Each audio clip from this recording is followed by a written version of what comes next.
Hi, I'm Nancy. I'm from Gilroy, California.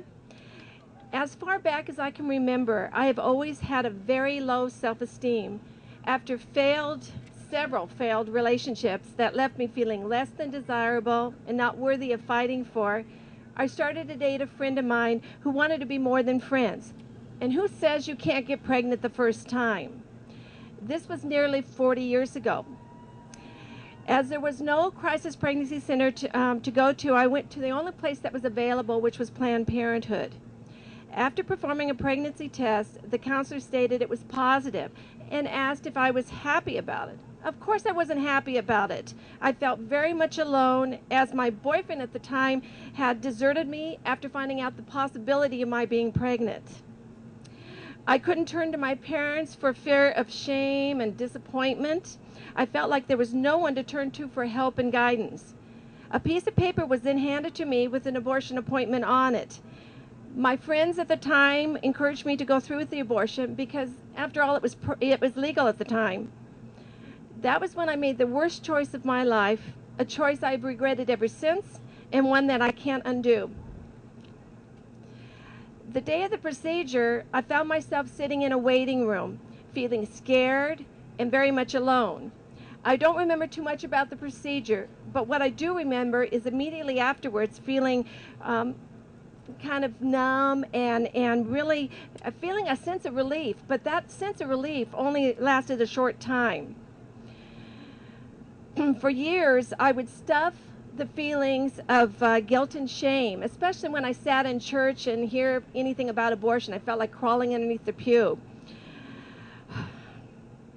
I was very much afraid that someone would find out my big secret and that they would just disown me and wouldn't love me anymore.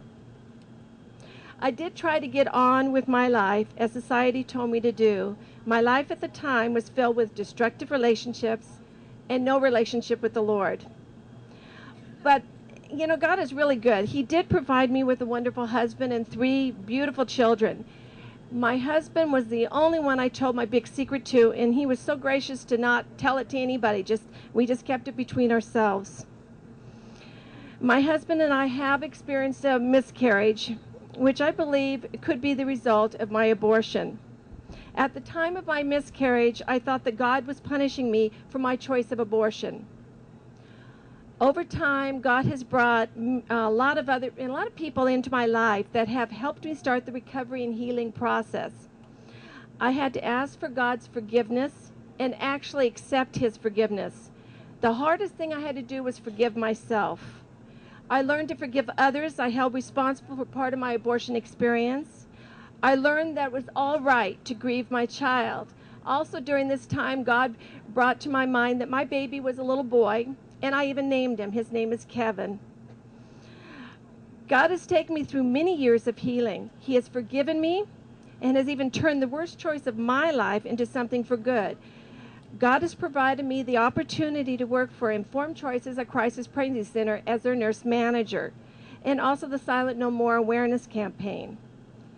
I know my little boy is in heaven with the Lord, and I look forward to the day when I will be reunited with him. But until that time, I want to assist other women who may have found themselves in a crisis pregnancy. After years of feeling the pain and of shame and guilt, I am finally free. And that is why I am silent no more.